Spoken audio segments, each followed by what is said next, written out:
Alright, ladies and gentlemen, so welcome back for game number 2 here. Of course, we are still in this series between Q Squad 357 and the 90s, aka Team Druids in the brackets, if you are so inclined to check out their progression as this tournament continues. I'm Zyori. Thank you for joining us today for a little bit of ZyoriTV coverage here for the DreamHoN Summer Championships 2012.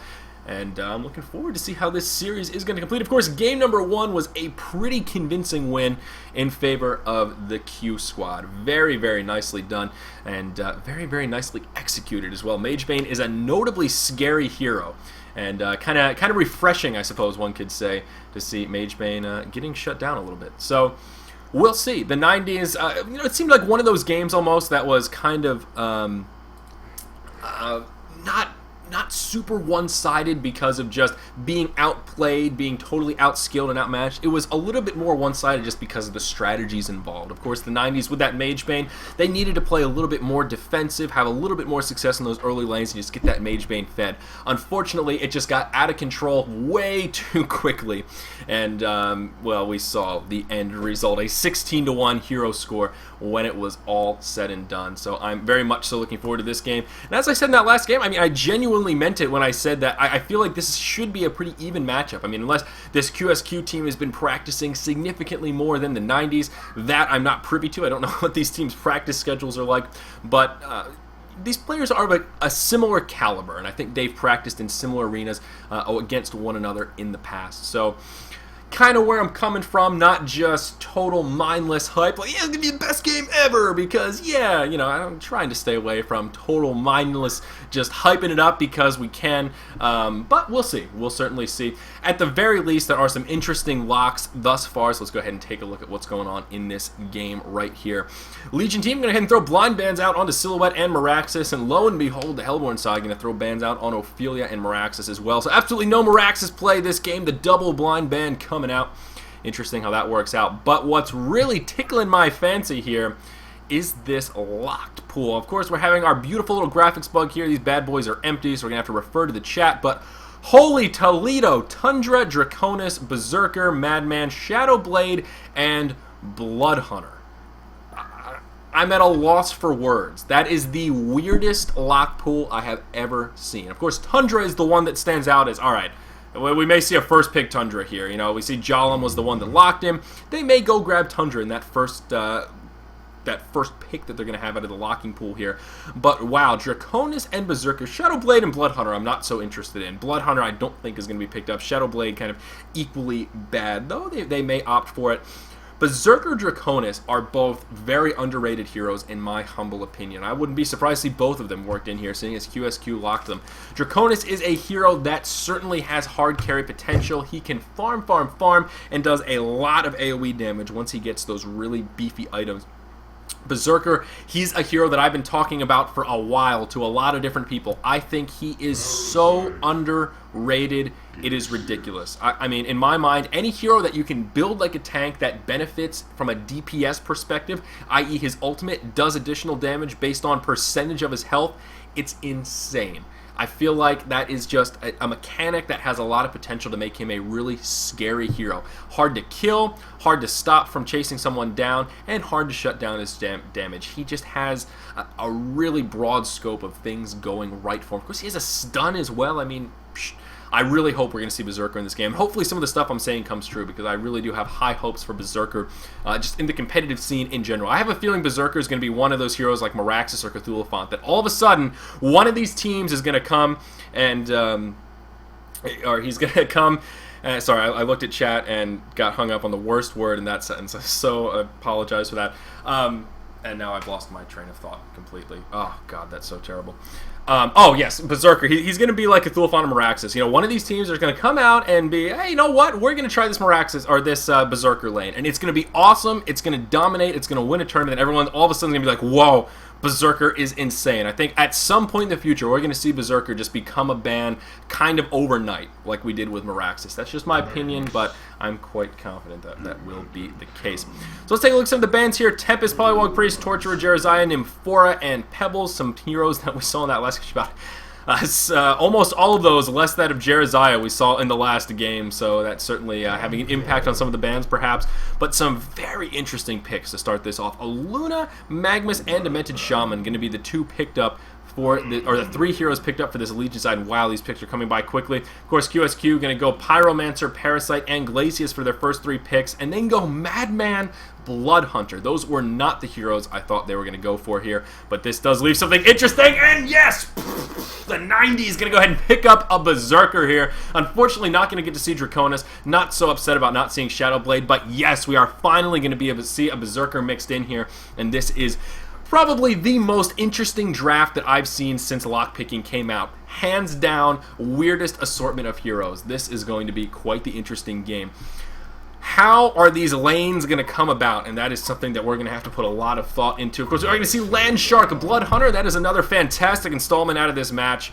I love that skin. I bought it the second I saw it for 400 gold coins, and I felt like it was a bargain. I was feeling great about it. Alrighty. So, Freddy Krueger Madman here. Looks like they are going to do a Suicide Madman, and I was actually kind of curious about that. It's sort of an older style Madman, and this was particularly powerful when you could run the bottle. When you could pick up a bottle, put it on the courier, and then have the bottle fill up on the courier and just run it back and forth. Madman in the Suicide lane was great. He could harass with Stalk, pick up creep kills that way, and continually replenish his health and mana at really no cost to him. Even starting bottle wasn't necessarily a terrible choice in some scenarios. Now that you can't do that, that's been patched out. Madman in that Suicide lane doesn't really work that well. He can survive, generally speaking, with Stalk, but his farm is not going to be anything too crazy. We'll see how he fares, though, and it kind of depends on how the 90s opt to set up their lanes as well. That's kind of the dice roll we're going to see here. Parasite, of course, will be in the jungle, and I would have suspected a solo Bloodhunter, but it looks like QsQ has something else in mind for us here. Ziff going to be the one to play Pyromancer, solo mid, and it looks like it's going to be SQY and Horsebull going up towards that top lane. Bloodhunter going to have a little bit of a babysitter here. Of course, he has picked up that Guardian Ring as well, and look at that base armor now. That Guardian Ring, 5.36. He is going to be a tanky presence up there. Harassment is not going to be worth it on this Bloodhunter, especially if he goes that Feast level 1. It's going to be scary. I mean, we are going to see a farm Bloodhunter. One way or another, I'm confident that Horsebull is going to pick up some farm in this game. So it's going to be interesting. Going to be very interesting. The only time I've ever seen a Bloodhunter in a competitive game was actually in a scrim. And the only reason Bloodhunter was picked up because Nighthound was on the opposing team, which was an equally strange pick.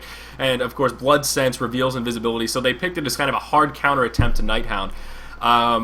It worked pretty well, but again, that was a counter to Nighthound, not just a regular old game with Bloodhunter in it. So I don't know how this is going to work out. It's going to be interesting. I'm going to try and keep my predictions to myself.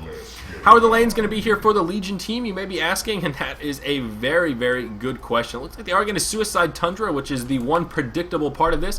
Demented Shaman Berserker looking like they're going to be heading bottom, and Aluna just going to go ahead and go mid with Magmus. So a very interesting mid lane here. Aluna Magmus is kind of an odd lane, a double support lane, if you will, and I'm going to be curious again to see who picks up this farm, and it looks like it is going to be Magmus, of course. A Jalum here with a hatchet, so he is going to be that primary recipient of the farm with Aluna babysitting him in the mid lane. They should have a pretty good time against this Pyromancer, and if anything, I think Ziff may struggle a little bit in this mid lane, though. I said that last game, he should have had a hard time, and he got a great start in the end of the game, 5-0 with that Polywog Priest, even in a 2v1 lane. So I think last game I learned not to be quite so cynical about Ziff's skills in a 2v1 scenario, especially in that mid lane. Although double stun, Magmus and Luna certainly can be quite potent.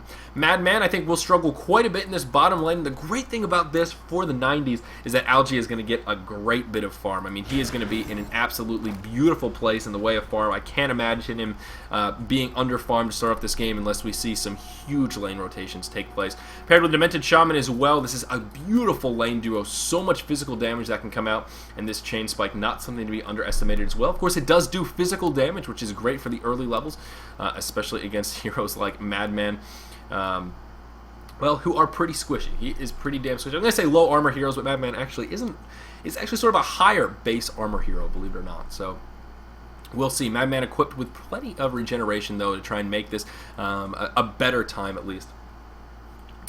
So here we go, Bloodhunter up in the top lane with Glacius going up against the solo Tundra. We'll see how Super KG fares, but I think that'll be a little bit of a rough lane for him here. I'm kind of curious about the Parasite pickup. I don't really know what to make of it, and I don't really see him fitting into this roster all that well. I think all things considered, it's going to make their lanes really difficult. This Hellborn side has two 2v1 lanes. The top lane is their advantageous lane. Tundra is going to be a great candidate to deal with this suicide, but I mean, we're going to see two lanes here where Madman is certainly not going to win this bottom lane, and I will be very, very surprised if Pyromancer wins this mid lane. So that means this top lane needs to win with flying colors, and this Parasite needs to move around a lot, be very aggressive, and set up those kills. We see Pyromancer already struggling a lot here in this mid lane, forced to use that one health potion already. Pyromancer's totally out of regen. He's done. He's in Frownsy Townsies right now, sitting 0-0. All right, 1-0 with creep kills now, and he's totally out of regeneration. Oh, little lag hiccup there. Hopefully everything looks good on the stream. I don't see anyone complaining of lag in chat, so we should be in good shape. So this is going to be a little bit rough for the Hellborn side. I don't know if Bloodhunter's farm is going to be enough to make up for losing these two lanes, and I use losing these lanes in a very generic term. You know, Pyromancer breaking even this lane. If Pyromancer survives in this lane, I would say that's going to be a break even. That's not really a loss. If Pyromancer picks up any kills in this lane, that is going to be a victory. Magnus actually forced a Lava Surge, a very smart choice there. I mean, Ziff doing some work. I mean, he is going to force Jalam to use that potion, so very nicely done right there. So if he can survive, I think this will be a break-even lane. Same in the bottom. You know, if Madman can survive, that's going to be the ticket. The golden ticket is in these 2v1 lanes. QsQ just needs to not concede deaths early on. Really, the contra needs to come true. They need this Parasite to help set up kills early on for him to be worthwhile. As far as who's going to win that farming game, now that is an interesting conundrum for one to be in right now, especially from the viewer perspective. I mean, really we've got Berserker carrying here on the Legion side, and Bloodhunter carrying on the Hellborn side. I mean, Madman, yes, he's a carry, but I mean, he has no farm right now, totally negligible. So, you know, it's more of who's going to carry in the mid game, Berserker versus Bloodhunter. And I don't know who's going to be better. I really don't. It's going to be a very interesting head-to-head kind of clash to see how this stuff fares. In the mid lane, Pyromancer going to be in big trouble here. He's not going to connect with that stun. And, ooh, Luna not going to man up right there. I thought Phil McCunn might go in to try and make it happen, but indeed he did man down. Magnus has been one to pick up some great farms so far in this game, though, sitting 15-9. Look at the GPM chart. Him and Berserker sitting around that 300 GPM mark with all three, or both of their supports at static gold gain. A Tundra sitting on static gold gain as well. So a nice thought from a Luna right there to try and hit that power throw onto the low Pyromancer, but unfortunately he had already headed back to the well. So this is what I'm talking about, though, where it's two lanes vastly in favor of this Legion side. Yeah, Bloodhunter's farming well, but all of the other lanes just have nothing to show for it other than Bloodhunter. And I don't know, a lot of eggs in the basket of Horsebull right now, and I'll also be curious to see what build he goes. I mean, is he just going to pull this gold and go straight for a Mock of Brilliance? That is a build we've seen on Bloodhunter in pub games. At least I've seen it on Bloodhunter quite a few times in the past, and I'll be curious to see if he actually does that here. We're going to see Madman potentially in some trouble. Interesting choice from Algae to throw out the Mark of Death, but not chase down Madman. The whole thing with Mark of Death is that people can't run away from you. It gives you that movement speed when you're facing them. I'm a little bit surprised to see him man down and not try and go for that kill, but perhaps he did the math. All in all, I haven't seen Berserker that many times in games in general, so it is a little bit hard to say with those kind of calls. Could he have gotten that kill? Would that have been a big mistake? Really hard to say. Just need some of that anecdotal evidence to answer questions like that. Relatively quiet game, though. Now about 4.5 minutes in. Of course, no Bloodlust has come out yet. We've had a couple of close calls with that Pyromancer in the mid lane, but nothing has come out quite yet, so both teams seem pretty comfortable just sitting back and farming. And you can sort of see why from both sides. Both teams have lanes that are free farming pretty well, so there is some sense to it. Luna going to be in a little bit of trouble. 12 hit points left. Is Glacius going to have a Tundra Blast coming up? And he will, but I don't think he's going to be in range to make it happen. Magnus going to be in a little bit of... Oh, there it is! Glacius going to be able to get it off. Beautifully done. That's exactly what I was worried about. I thought Phil McCunt was going to have enough time to make it to safe territory, but QsY finding that position, beautifully done. Bloodlust going to come out in favor of the Hellborn side, so QsQ off to a hell of a start to get this game going. Finally going to pull ahead a little bit. And despite this Berserker Magnus really farming well, I mean, Magnus was farming it better before that little debacle went down here in the mid lane. But this Hellborn side is starting to pull ahead a little bit. Having Parasite in the jungle is definitely adding to their farm. And I was a little bit skeptical about the Parasite pick. So far, he hasn't really been too active in this game. But, you know, he seems to be helping out the lanes. Up in the top, Horsewell going to be able to pick up a kill onto Super KG. Level 4 Tundra really can't do much against the level 6 Bloodhunter. And conundrum for one to be in right now. Whoa. From the viewer perspective, I'm really... Twitch. Whoa, what was that? Why you do that to me? Alright, sorry about that. My apologies. Did the stream just reset? Am I getting frame drops or something? No. I don't know what just happened. Sorry, I got a commercial pop up. My apologies. I had to tab out for a sec. Really don't know what happened. Anyhow. So, continuing on here, yeah, I lost my train of thought. Every time I get interrupted like that, totally lose my train of thought. Oh yes, Tundra, not much he can do, and it seems this Legion team is actually doing something very similar to last game, where they're sort of sacking one of these lanes. This Tundra and Suicide is great, but Bloodhunter just got a little bit too much farm. He just did a little bit too well up here. And now things are going to get a little bit scary. As I said, a little bit skeptical about the Parasite pick as to where he fits into this roster, but as of right now, it seems just having a jungler is really helping a lot. That's opening up their lanes to pick up this experience advantage, as well as now kind of a gold advantage as well. We've talked about this in the past quite a bit. Having a jungler is the economically smart choice to make early on. It is definitely more efficient to have 2 solo lanes, 1 dual lane, and 1 jungler. It's just a more efficient mix. There's more farm to go around. If you have a team that isn't tapping into all those resources that are hidden in the jungle, it's just not the most cost-effective arrangement. Now, you make up for that by having rosters that are super aggressive. If you have a situation like this where there are 2 2v1 lanes, if you're the team with the 2v1 lanes, you would kind of expect to win that laning phase to try and counterbalance having that jungler, giving the opposition that ability to farm a little bit better. Tundra going to get ulted up here in the top lane by Bloodhunter, and he's just going to run through it, and it looks like that is going to be the smart choice. He's going to have enough HP just to be able to tank it, stay above 40%, and Bloodhunter are going to man up a little bit here, maybe a little bit too much. Tundra going to come in here. Tundra only level 5, unfortunately. This will be a very easy kill if he could drop that avalanche, but of course, really nothing he can do. The rest of the team coming in. Magma is looking for an opportunity to try and make something happen, but there is support on the way as well. And from the Hellborn team, pardon me, and they are not going to be able to make it happen. Bloodhunter going to be able to survive, and the annoying thing about Bloodhunter is he's going to be able to just head back up to that lane, pick up some farm, and just heal back up to full. That's sort of the nature of the beast. Down to the bottom lane, did miss the beginning of that engage, but Madman going to fall. Playwright actually made one to pick up the kill, but Tundra sitting 0-0-1 now. He is in great shape, leading farm this game, sitting around 375 GPM. I mean, he's had absolute free farm down here. 52 creep kills, 34 denies, while Madman's sitting with only 7 creep kills, 0 denies. I mean, Tundra is like pretty close to a perfect score right here. I mean, we see Bloodhunter sitting at 46. He's been roaming around a little bit, has picked up a couple of hero kills. Algae is going to be a scary force in this game. Again, I'll be curious to see what build he goes for here. We see a lot of gold pulled up, sitting with about 2.5 or 2.7k. Where's he going to go from here? Super KG going to be in big trouble. Still just going to try and run through the Bloodhunter ultimate. Gotta label that a little bit of a mistake. I mean, there was some opportunity there just to hold, wait for that ultimate to wear off. I believe the timing scales as it gets leveled up, so at this relatively low level, yeah, only 5 seconds. It does make a little bit more sense to kind of stutter step around. In the mid lane, Magma's going to come in and try to set something up. He's going to get turned around on 2 dangerously low heroes on the Hellborn side. Beautifully executed by QsQ right there. SQY going to be the one to pick up that kill on to Jalam. So a noble effort from Jalam, but unfortunately just not quite enough. And oh my gosh, jeez, my bad. Poor camera work right there indeed. Ziff going to come in. Phil McHunt going to pay the ultimate price as well. Scary thing for me, though, is this Bloodhunter has gone unchecked. He didn't rush straight for that Mock of Brilliance, actually opted for Steam Boots first.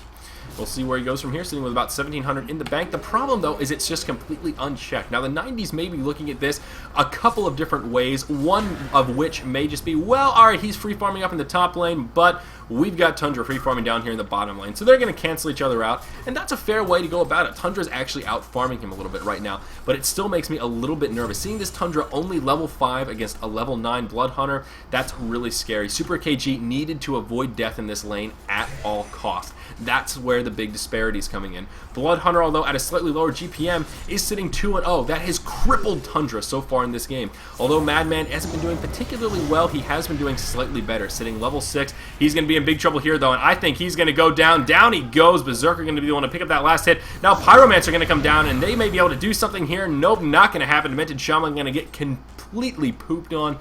by that Pyromancer rotation. Pyromancer going to man up into the tower here. If that Dragon Wave connects, this could be an easy kill. Not going to connect, unfortunately. Dragon Fire, pardon me, combining the two names. Now Zyf going to be in big trouble as Magnus ports in, and down he goes. Jalam going to be the one to pick up that kill with that haste rune activated. Very, very nicely done by Jalam right there. A beautiful read to set up that kill.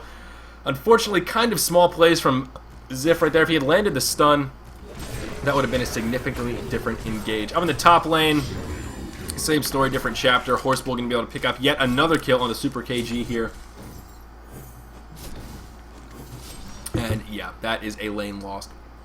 As I was saying in this top lane, the ticket is just not to concede those deaths. And this is about that point where the suicide lane gets very scary, where you just can't do it by yourself anymore. And both of these teams are going to have to start grouping up and stopping that suicide lane from just being a complete sacrifice. Now that Madman has died twice, I think he's going to start moving around a little bit and spend a little bit less time in that bottom lane. And this could end up being one of these interesting games where we see two heroes completely free-farming while everyone else is continuing with the engage. Magma's going to go very, very bold right here. Gets that, doesn't get the ultimate off, pardon me, it does get canceled right at the last second. Very unfortunate. Big man up right there, but just didn't pay off in the end.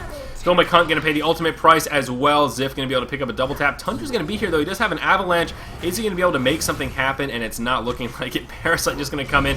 And look how fast he gets annihilated. This burst damage from the Hellborn side is just too much for him to handle, as he has absolutely no way to deal with it. No magic armor. Nothing of the sort. Zeph can actually pick up... Or Zyf, not Zeph. What am I saying? I'm all tongue-tied today. I'm extra tongue-tied today, guys. I don't know what happened. I was out in the heat earlier. That must have been it. Out in the heat, now my brain's just totally fried. I'm so used to the precious air conditioning here from the ZTV headquarters. Anyhow, this aggressive lineup is just totally biting this Legion team in the ass. This is one of these games where you look at this Legion roster and you just say to yourself, you might want to pick up some Mystic Vestments pretty damn quick. You might also want to grab a Shrunken Head, maybe a Barrier Idol, and you know what, maybe a Shaman's Headdress while you're at the store. That sounds great. So much magic damage on this Hellborn side. Up in the top lane, Horsebull going to get taken out, unfortunately, but one of these situations where you look at that opportunity cost, 4 heroes going to come up to take him out. What other opportunities does this open? And that's going to be the mid lane. This tower going to take a lot of pressure. Madman going to hide in the trees here, and they may be able to set something up on the Playride relatively easily. Playride's still without Unbreakable. He is going to be a relatively easy target. Pyromancer going to be a big draw. A beautifully placed heal from Playride, but unfortunately just not going to be quite enough. He's going to go down. Zyf actually, oh, it actually was enough. Pardon me. Zyf did get taken out, and it was Playride that did pick up the kill. The engage continuing here. Magma's going to be dangerous, though. Looks like he'll be able to survive. Parasite in a similar boat. He's going to be able to head towards home as well. A 1-for-3 exchange when it's all said and done. Bit of overcommitment from the Hellborn side, so very nice from the 90s, showing there's life in them yet. Berserker now going to be able to pick up his Insanitarius, Insanitarius. That's a word that always trips me up as well, partially because it's an item we never see, literally never see on the competitive scene. I can't remember the last time, if ever, I saw one. Most of us are probably pretty familiar with it. It is an activated thing, sucks away those hit points, and gives you just a general buff, strength, damage, and attack speed. In the mid lane here, Filmicon going to get taken out. Not much he could do. Just too much crowd control from the Glacius Pyromancer combo. Up in the top lane, speaking of crowd control, Bloodhunter going to get taken out. Looks like the Avalanche Eruption duo going to be just a bit too much for him to handle. Jalam going to be the one to pick up that kill. So Horsebull's farm, man, although it was looking good to start things off, it's slowly on the decline, and Berserker slowly starting to take over this game a little bit.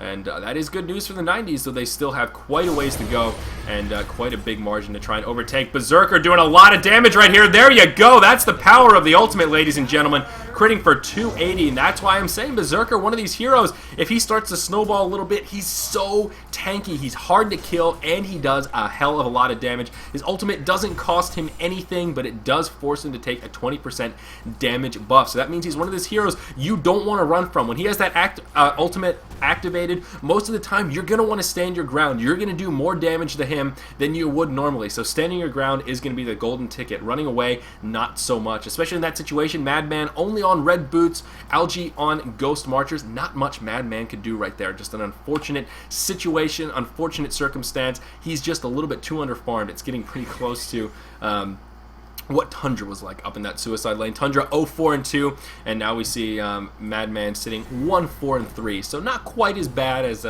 where Super KG is in this current situation, but certainly in an okay spot nonetheless, fairly comparable. All right, see some initiation into the mid lane here. Pyromancer going to throw the ultimate onto Luna right there. Unfortunately, didn't quite do the math to finish it off. Algae going to go straight in here. He's going to finish off Ziff. This is the power of the Berserker right here. You can't run away from him unless you have a Glacius to throw that Tundra Blast. Madman going to come in. Might have been a bad choice for Madman here. He needs to be very careful, although this might set up a kill onto Berserker. Berserker definitely going to fall. Madman still could be in a little bit of trouble. Oh, Demented Shaman almost getting that heal off, looking for the opportunity. Unfortunately, didn't quite make it. Oh, Magmus in a similar scenario. There's the power throw from Luna, though, and that's going to be all she wrote for Slate. Parasite going to come in, and it looks like that'll be enough to secure the kill onto Magmus. Lava Surge coming up in 2 seconds. Tundra's here. The rest of the team here to support. Magmus may be able to support this, or survive this, pardon me. A beautiful stun onto Bloodhunter, but there is nothing Magmus can do. He's going to go down. Of course, Bloodhunter does have sight. So Magmus is going to fall, but still very nicely played right there. Turning into a remarkably even game, 10-14 though, despite the huge 5k, 2.3k gold difference in favor of the Hellborn side. Mally going to be able to pick up that kill on the play ride here, furthering the lead of the Hellborn side a bit more. So just as I say, starting to level out, Hellborn team cleans it up a bit, and they secure another kill. Bloodhunter going to make a huge item pickup here. Going to go ahead and grab a Sword of the High, so of course going to be moving right into that Maca Brilliance. And that is going to be a great item pickup here. As we've talked about many a time in the past, an item all about timing. Down here in the bottom, Algae going to be able to pick up another kill. Ziff going to pay that ultimate price. And now, oh my gosh, a double tap going to come out. Look how much damage this Berserker can do. It is absolutely insane. Absolutely insane. I think already Algae has shown us what Berserker can do if he's treated like a hard carry. If he's put in a situation where he gets ultimate free farm with that support, he's a damn scary hero. Even if his team doesn't pull out ahead in this game, I think 90s has already proven to us that Berserker has some viability in competitive play.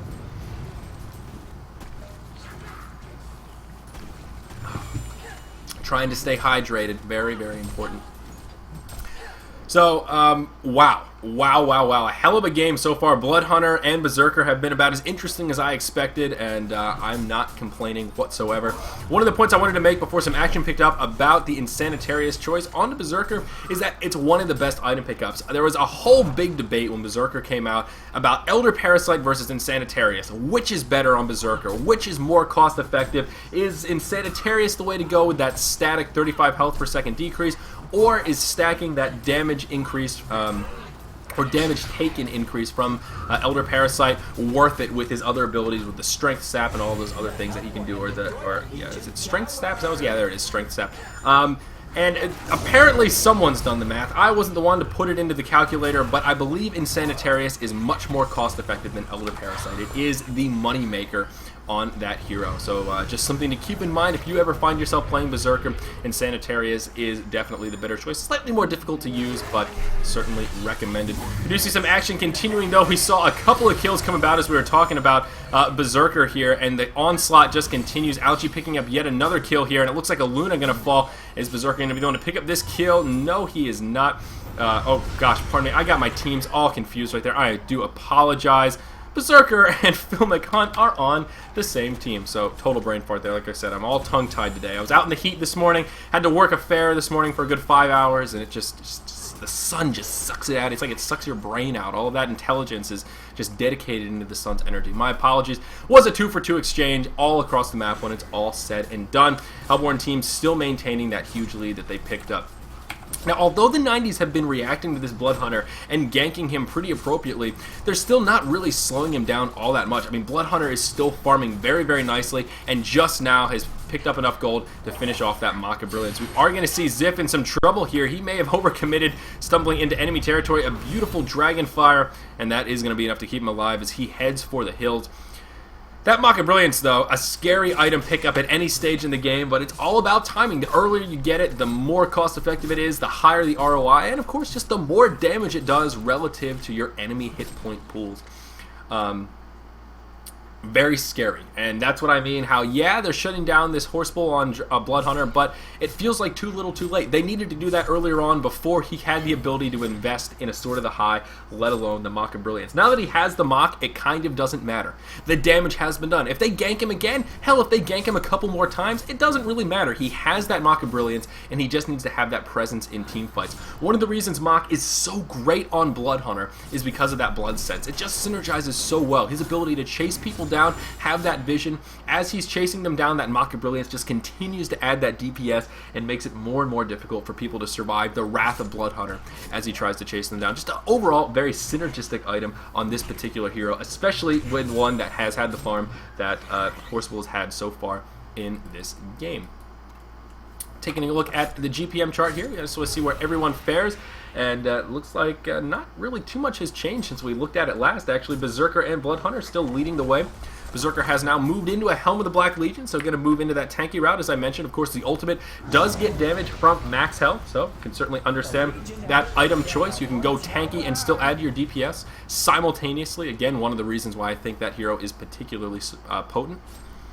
One of the other things about Berserker as well, with this build that he's doing here, he very well may pick up the Helm of the Black Legion for the meantime, and then break it, turn it into a Behemoth Heart, and then just hang on to those other items. You can just sell the Stout Shield and then still have that regen. It's a great stepping stone on this hero. Gives you some of that early survivability, turns you into a driving force in the mid game, and you can use it to carry you into the late game and just break it to turn into that Behemoth Heart. It's a pretty popular strategy, at least kind of on the higher level pub scenes. We'll see if that's executed here. We did actually see Berserker pick up a Messerschmitt's Reaver earlier on, or the Axe of the Malphite, I should say, earlier on, and he sold it back right away. So I think he was going to go straight for Behemoth Heart, but then opted for Insanitarius first. So I still have a feeling we'll see a Behemoth Heart pop into that inventory before too long into this game. Magnus has now picked up his Portal Key, as always, turning him into a much more deadly adversary here for our Hellborn side that is still in a great position. Magnus's early farm has most definitely paid off, as his inventory reflects. Other item pickups, Parasite just now picking up that Codex, so that is, again, a very scary item pickup that turns Parasite from just an annoying guy that can finish off kills to someone who can just insta-give these squishy supports, and always a scary item pickup as well. Since we're at it, other big inventory advances, Ziff has also made the executive decision to pick up a Portal Key of his own. So both sides continuing to improve themselves as reflected by these inventories.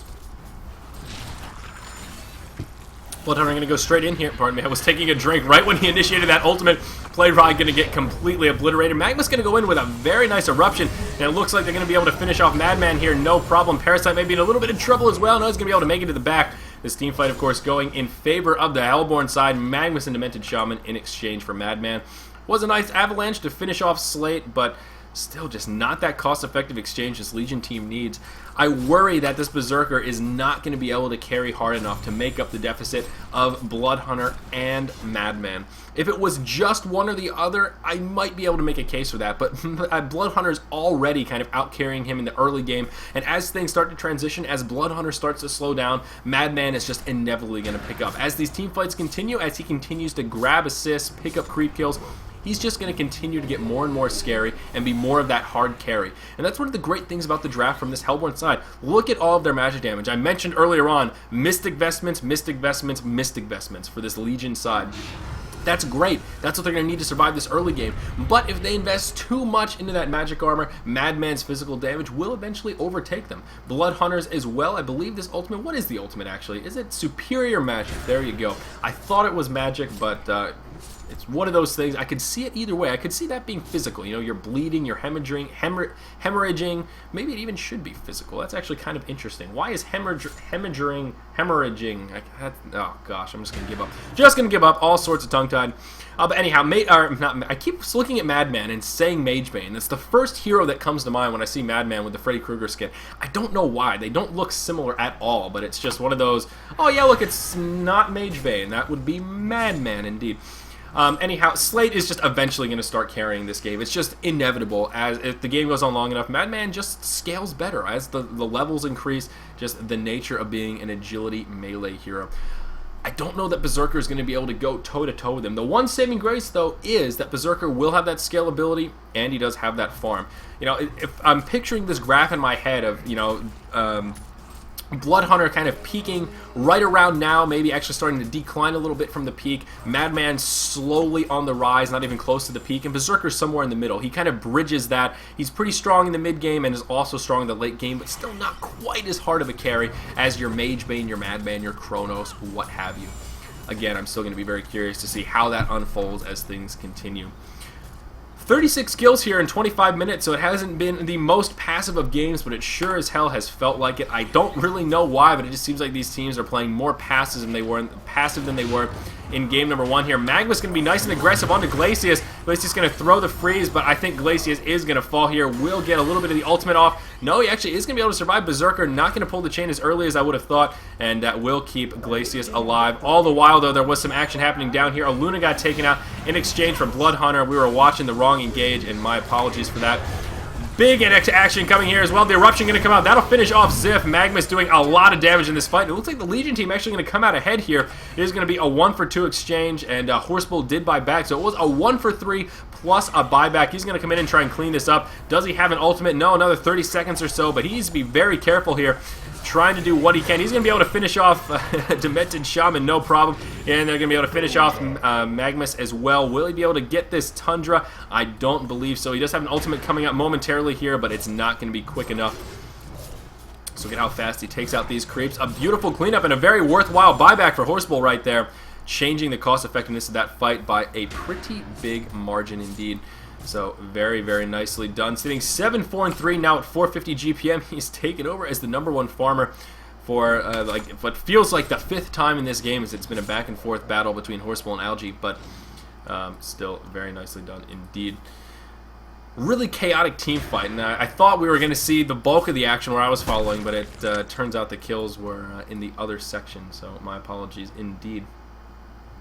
Do want to point out, well, a couple of things here. The Axe of the Malphite has been picked up by a Mr. Berserker, so it looks like he will indeed be transitioning into the Behemoth Heart in the very near future here. Blood Hunter actually opting for the Ice Brand. I actually really like that choice. Another very synergistic item onto Blood Hunter. I would imagine he's going to be going straight for Frostwolf Skull, but I'm not sure. It could certainly just be a Frostburn to start things off, and then eventually, of course, transitioning into the Geometer's Frostwolf Skull. Either or would be an appropriate avenue to pursue for Blood Hunter, and we shall see well, what he does. Tier 1 tower in the bottom lane will fall. No deny coming out from the 90s. They did have a few people grouped up there. It looks like they did whiff on the deny a little bit. They do have 4 heroes down in the bottom. It looks like they want to try and make something happen onto Ziff. They do have some scouting thanks to Mr. Tundra's bird, but we're going to see, or pardon me, Ziff going to be wise to the scenario, and he's going to head back to the tower to be safe and sound here. Looks like the Legion side, though, really ready to make something happen, feeling it there behind. I mean, the deficit has just been continuing to grow now to about 8.5k gold, 7k experience. The 90s are getting to that point where they're slowly falling further and further behind, and slowly getting closer to that point of no return where they just won't be able to make back the deficit. They are going to group up, though, and try and make something happen. Demented Shaman going to use a very defensive ult here to try and pressure the tower, and that may be enough for them to secure this tower kill, although a defense may come in. The Hellborn side waiting for the tower to get into deny range before they overcommit. Madman going to go to try to go straight in. The 90s do have a ward of rev down, so this Madman's going to have to be very, very careful how he engages this. Kind of the worst way to engage this fight would be for Madman to get caught and instantly bursted down. Have to admit, the 90s playing this very, very cautiously, though. Arguably a bit too cautiously, given that they do have that Magmus initiation power as well as Tundra. We'll see, though. Both teams, though, totally clumped up around this bottom tier 2 tower. Now, which way is it going to go? Both teams just playing so cautious, looking for that opportunity. Unfortunately for our Legion side, though, they've lost that positioning with that Ward of Rev, although they are going to find the positioning once again. Magma's going to be the one to engage it. Blood Hunter going to get bursted down before the fight even starts. That's what the 90s needed, though. It may get turned around here, so far going in their favor, but they have lost their Aluna, and the rest of the Hellborn side will head for the hills. Wow, that was the perfect way to initiate that. The 2 carries were the ones to get taken out, so the 2 scary heroes that need to go down were indeed the ones that got dropped. Beautiful initiation from Magnus, as well as beautiful follow-up as well. If only he could have found a way to get that eruption off, would have been a complete demolition. Pyromancer going to be in a little bit of trouble here. Is going to miss the stun, but it doesn't matter. They will be able to survive. Not going to be able to save the tower. It's going to fall. Algae going to be the one to pick up that tower kill. Beautifully done from the 90s, showing that there's life in them yet. And this game is far from over. Now slowly closing that gap down to about 6k gold, 4k experience. Slowly working their way back into this game. I mean, shit, Demented Shaman's getting pretty close to those steam boots. And that is definitely a step in the right direction.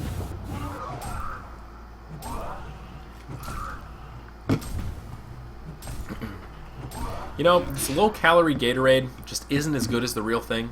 just isn't as good. It's got that aftertaste that kind of tastes like an elephant's colon. You know, just really not good. Just, oh, who quality controls this crap? Ugh. Oh, God. Why it was bought is a problem to begin with here. Anyhow, so Algae, as I said, does have the Axe of Malphine. There it is. I think he is going to... Well, we'll see. I don't know if he even needed to split this. Helm of the Black Legion had enough farm that he could just go straight for the Behemoth Heart, and there it was. So a little bit wrong with that prediction, maybe overthinking the build a little bit, but still, the fact that he has the Behemoth Heart is scary. Again, we can't forget that helps his ultimate. Now that he's past level 16, has the level 3 Carnage, this is when Berserker starts to get a little bit scary. Keep in mind, 80% debuff and stun reduction. That is ridiculous. You basically can't crowd control him. It turns your normal stuns into just mini stuns. It'll interrupt channeling. Of course, he doesn't really channel other than to use Homecoming Stones. So that is scary. 8% of his maximum health added as bonus damage. So we'll see where he goes from here.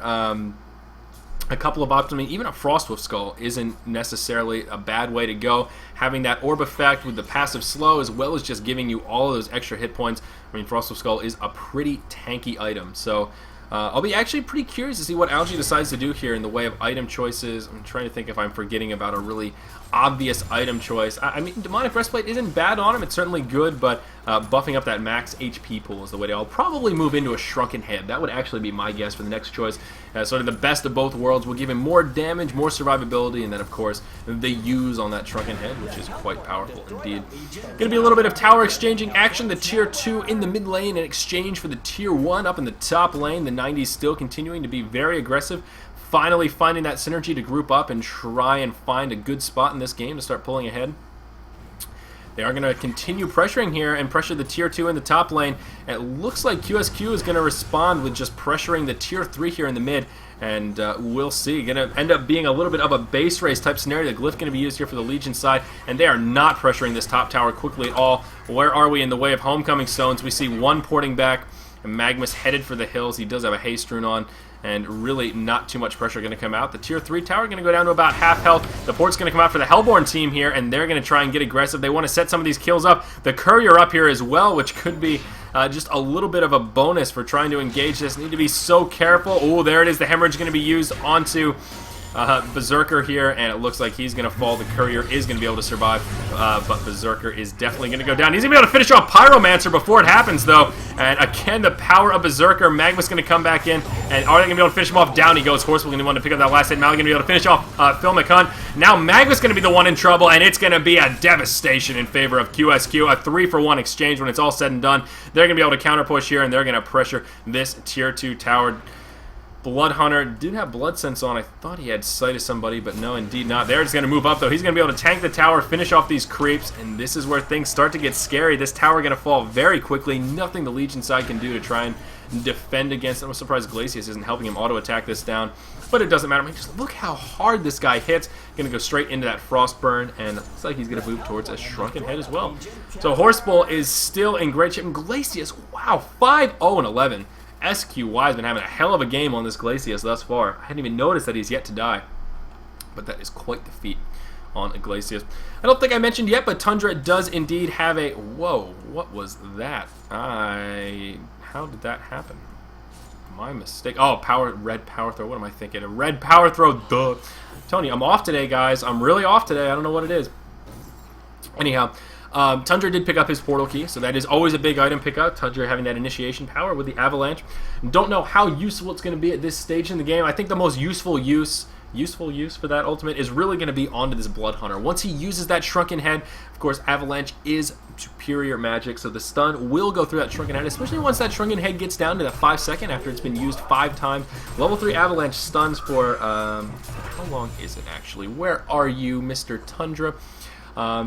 It does stun for 4 seconds, so that's most of the duration of that Shrunken Head. That's really going to be the golden ticket to trying to shut down that Blood Hunter, despite him having the Shrunken Head.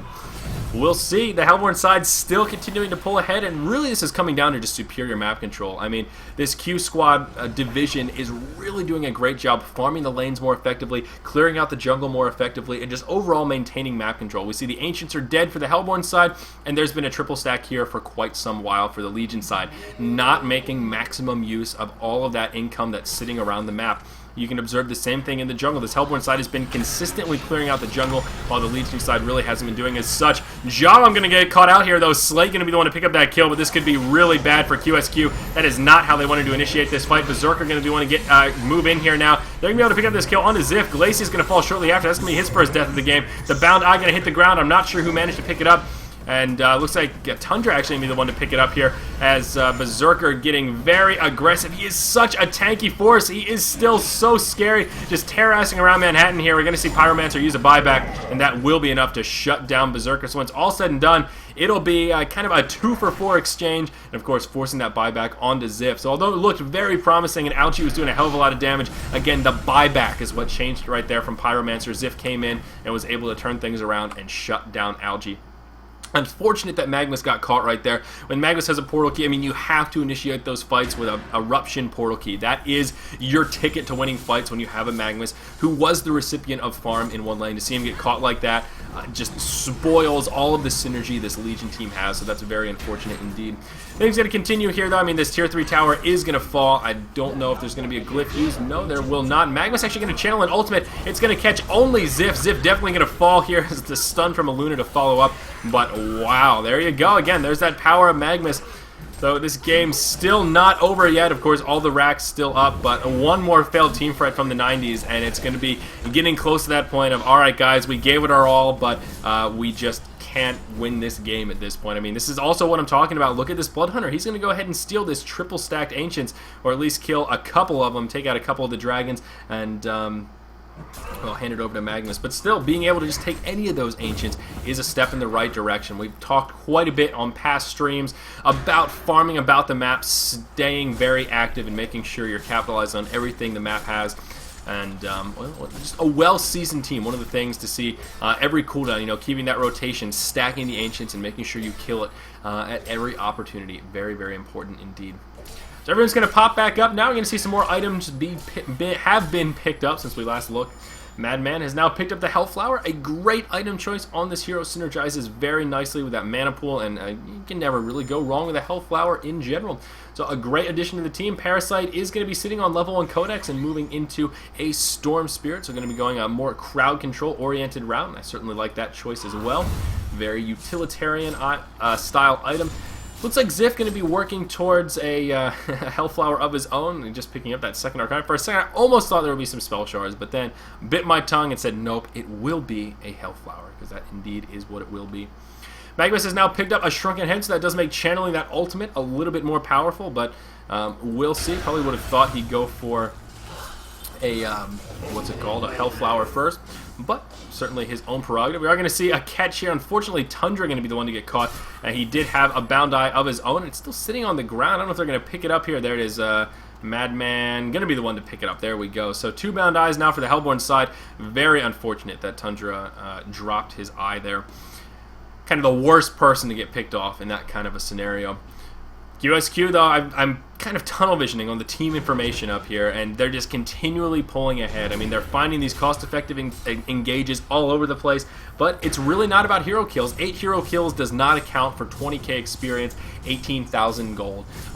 Just one of those things. It's a matter of controlling the map that much better. Magma's going to burn his ultimate here in the mid, not going to be able to follow up, though. The portal key was on cooldown, and he's going to waste a charge of that Shrunken Head as well as an ultimate, so that's very unfortunate. Could open a window of opportunity here for this Hellborn team, possibly to attempt a Kongor, knowing that that Magnus ulti is down. Very unfortunate there for a Mr. Magnus. Yeah,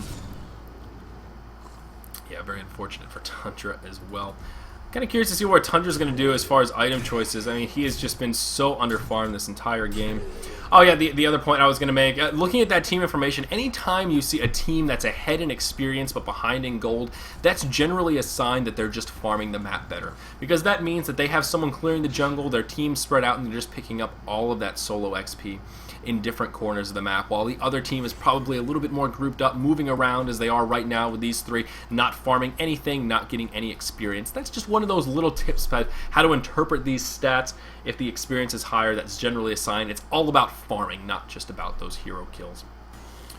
I'll tell you what, though, guys, I am itching for some action right now. Again, 40 minutes in, there have been quite a few hero kills, but it just feels like a slow game. I don't know why. Maybe it's because I've been spoiled, you know, watching these Orange Esports games where they win in 10 minutes, so a normal 40-minute game feels really long, but it just feels like a relatively slow game. We're going to see Ziff get caught here, but also some heroes on this Legion side going to get taken out. The Shrunken Head going to be used by Horsebull, and they're going to engage this. It looks like it could be a 4v4 coming up here momentarily.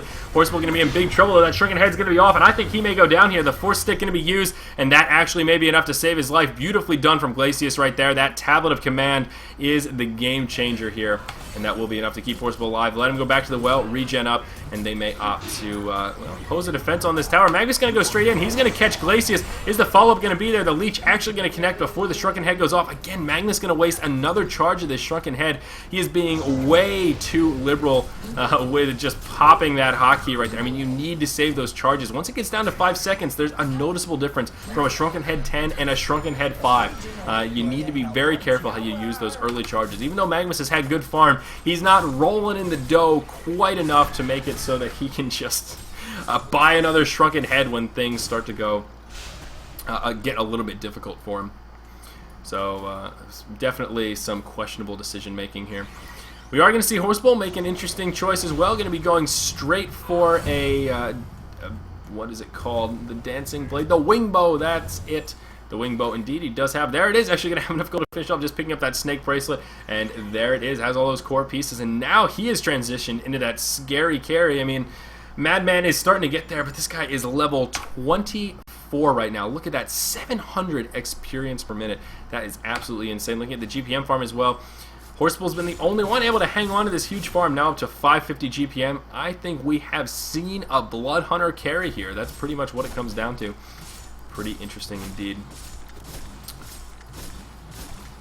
Other stats we can look at. Damage breakdown. Actually not too surprising. It's one of these situations where that damage breakdown looks pretty straightforward. Pretty close to what we would expect. Blood Hunter leading the way, with Pyromancer following slightly behind, and then Jalum as well as Algae doing the bulk of the damage here for the Legion side. A little bit surprised to see this Luna below Tundra, just because of that global presence, Luna doing what a Luna does best, but nothing too surprising, just one of those things. Oh yeah, that's a little bit interesting. And to see some engagement on the Tundra here, not going to have the DPS to finish him off. Of course, he did have the cloak on him as well, the Unbreakable, keeping him alive, but Magnus could find himself in a bit of a sticky wicket here, needs to be a little bit careful. He's going to be able to PK back, and he'll be able to survive no problem. So a couple of close calls for the Legion side there, but they do manage to survive it. Looks like QsQ, though, very eager to group up and try and put kind of a finishing blow onto this. They're still pulling ahead now to about a 22k experience advantage, 19k gold advantage, and they may just opt for a Kongor attempt right here. And I say Kongor attempt because the Legion side is definitely privy. They have plenty of wards around all over the place. They know exactly what's going on. Even though Glacius is going to throw down this counter ward, they still have pretty good vision of this general vicinity. Is Kongor going to fall too quickly for them to pose a response, though? That really is the question. This lane ward right here going to give them plenty of sight. They see the defense is going to be on the way, and they're going to head for the hills, knowing the Magnus ultimate is off cooldown. I think that was the smart play here from QsQ. Could potentially see a pretty big 5v5 fight, though, as Kongor is sitting at about half health. Both teams kind of clustered around the pit. We could see an engage coming up here, depending on how these teams want to do it. Shiver scouting things out. It will give this Legion side a little bit of intel. And look at all these counter wards coming down. So much counter warding action. Of course, there are bound eyes afoot as well, so that makes me a little bit nervous to this Legion side. Knowing Glacius has a bound eye, how effective are these counter warding efforts really going to be? Magnus going to be able to pick up that double damage rune, but oh, this is going to be so rough. They're going to run out of wards here, and that's going to open up an opportunity for QsQ to move in and just put some serious hurt on the Kongor.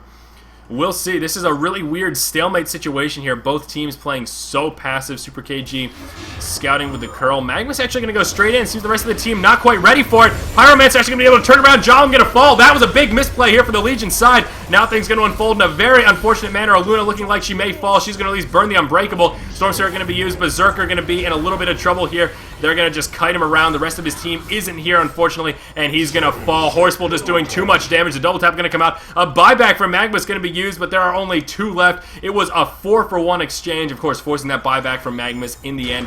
And actually, did Super KG buyback there as well? I don't think so. Oh, yes, he did. So actually was a clean sweep, but 2 buybacks used. So the Kongor kill, of course, is going to come out here. Magma's going to use an ultimate. It will be enough to kill Parasite, but at what cost? I think he may have a rough time surviving this. He's going to use the Shrunken Head. It's only going to be active for another second or so. This Bloodhunter going to be able to chase him to the ends of Earth and back. He's below that 40% health. Blood Sense is on, and Bloodhunter is going to be able to finish off this kill. No problem. Bloodhunter actually going to head back to Kongors, and Madman, you know what? You can finish him off, buddy. Of course, the Steam Bath doing absolutely nothing when he's revealed by that Blood Sense.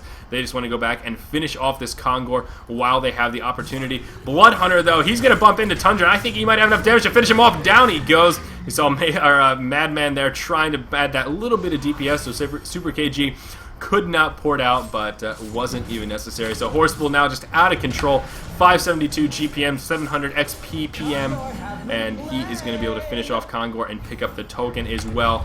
Things looking very, very grim for the 90s here. I think the next push that comes is going to be their doom. Ultimate's on cooldown. This is going to be rough. This is going to be very, very rough indeed. I don't know what they can do to shut down this Bloodhunter. I mean, this is the point where it doesn't really matter what hero he is. He's just so farmed at this point. They don't have anybody that can go toe-to-toe with him.